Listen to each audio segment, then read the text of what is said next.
Hello and welcome to On Point. My name is Jason Rose, and today we will be discussing some of the challenges of modern American life through the lens of the transgender community here in Los Angeles. Joining me today are two members of that community. Jake Finney heads the Anti-Violence Project for the Los Angeles Gay and Lesbian Center, and Drian Juarez is head of the Economic Empowerment Project. Welcome to you both. Thank you. Thank you. I would like to first establish what the term transgender encompasses. It's commonly seen alongside gay, lesbian, bisexual. Jake, what can you tell me about the difference? Well, transgender is talking about how somebody perceives themselves and how that might differentiate from the gender they were assigned at birth. You know, for example, I was born in a female, or assigned female at birth when I came out into the world. But internally, I always felt male. So I was what you would refer to maybe as a gender variant individual. And that's basically what being transgender is about. You're define gender norms, whereas LGBT or LGB, sexual orientation, that's about who you're attracted to. The T is about how you feel about yourself. Exactly. And, you know, transgender has really grown to be what we're calling the umbrella term. So under transgender, you have the identities of cross-dresser, drag queen, and what have you. So that's sort of talking about the evolution also of language in the trans community. When I first started identifying as gender variant, the only word that was out there was transsexual. And that was sort of the word that encompassed everything that, you know, incorporated sexual identity and gender identity. And now we have transgender. So it's sort of evolving as we go along. So how do you know if you're male or female? Good question. It's a great question. How do you know? You know, I think for me, I didn't know until I got social cues about how I was presenting. So I was raised in Mexico for the first 5 years of my life by my grandmother. And that was a sort of sheltered environment where I could just be myself. So I was always an effeminate child with a high-pitched voice, and I loved dolls and dresses and what have you. And that was never pointed out to me as being bad or negative. When I moved to the States and entered school, that's when I started hearing new words like sissy and the F word and things like that. And so that's when I learned that I was different. You know, I was just being me, but the other boys were telling me I was not the kind of boy that they are supposed to be, or the correct kind of boy. So that's when I learned that there was something different about me. I didn't know what it was exactly, but from what other people were telling me, I could tell that I wasn't like them, so to speak. So all your life you were told up until a certain point that there was something wrong with you.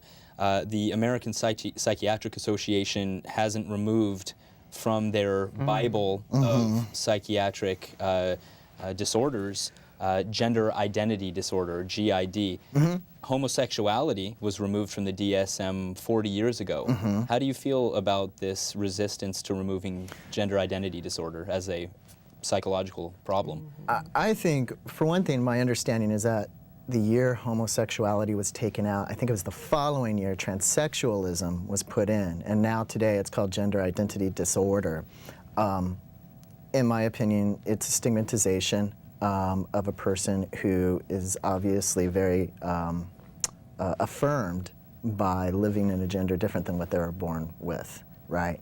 And it's everybody else who's having an issue with it. So I think everybody else kind of can have the disorder sometimes, not so much the person who's just trying to live their truth. I personally am really opposed to having it in the DSM as a mental health disorder, simply because it just stigmatizes our community so badly, and it really impacts people's self-esteem. And I think that that's a real hurdle that people have to get through as they're transitioning and just trying to live their day-to-day lives. So people are trying to live their daily lives transgender people going through the same struggles that other Americans who don't identify as transgender are going through. What would you say are some of the misconceptions about transgendered people where they may be placed in a different category? I know that we've been doing a lot of work with law enforcement, and the biggest misconception in the law enforcement setting is that all trans people are sex workers, or trans women are all sex workers. And you know, I think that when you really look at the greater population, you see that there's a great diversity in careers and employment settings and the type of work that trans people do. So I think they focus on, you know, the sensationalized portion of our community, the part of our community that you see on Jerry Springer and those kinds of shows. And so, you know, it's working to diffuse that. I think a big issue that we come across is that, and this is in the media, and this translates into society and mainstream society, is that folks look at us like we're out to trick them. We're deceivers, you know. I'm really a woman pretending to be a man. I mean, that's just ludicrous, you know. I'm just simply living my truth, and for me that was making my appearance, my outside match my inside. You know, and for some reason people seem to make it about them, you know, like, oh, you're tricking me, you know, and I think that causes a lot of harm for the psychological well-being of a transgender individual, as well as for mainstream society to look at this person and accept this person and embrace this person for simply being who they are. And would you say that that is where the fear that communities have of transgendered people comes from? Tell me what you think about that. Mm-hmm. Yeah, I think it's definitely about the lack of education. I do a lot of trainings for employers and various agencies that provide services to the trans community. I do a Gender Identity 101 training with them. And the biggest issue that always comes up is bathroom and facility usage. You know, they have somebody in the workforce who was once male, and now they're female, and now they're going to be using the female restroom or the female changing facilities. And particularly for women, I found that that is something that's very threatening to them. They see it as, oh, well, what's this person going to be doing in the bathroom? Are they going to be looking at me or what have you? And it's these irrational fears of trans people out to harm or hurt or exploit people. And so it's really about diffusing that misunderstanding. Yeah, I find it interesting. You know, people have, for decades, and probably still today, look at, for example, gay men or lesbians as pedophiles or sexual predators, and that gets put onto trans people too. Mm-hmm. My job, I frequently have transgender women, male to female individuals, come in because they've been assaulted trying to use a women's restroom. You know, and it's really sort of this fear that, you know, there is a man in a dress coming in here who's up to no good. As somebody who's socialized as female, I understand that you're taught to be afraid of a male coming into a bathroom.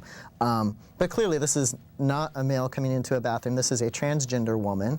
And in all the years I used women's restrooms, I don't remember a man ever dressing up as a woman to come in and you know, harm somebody, you know. And legally there are no cases where that's ever happened either, so it's really unfounded. Yeah. So both of you work for the Los Angeles Gay and Lesbian Center. Mm-hmm.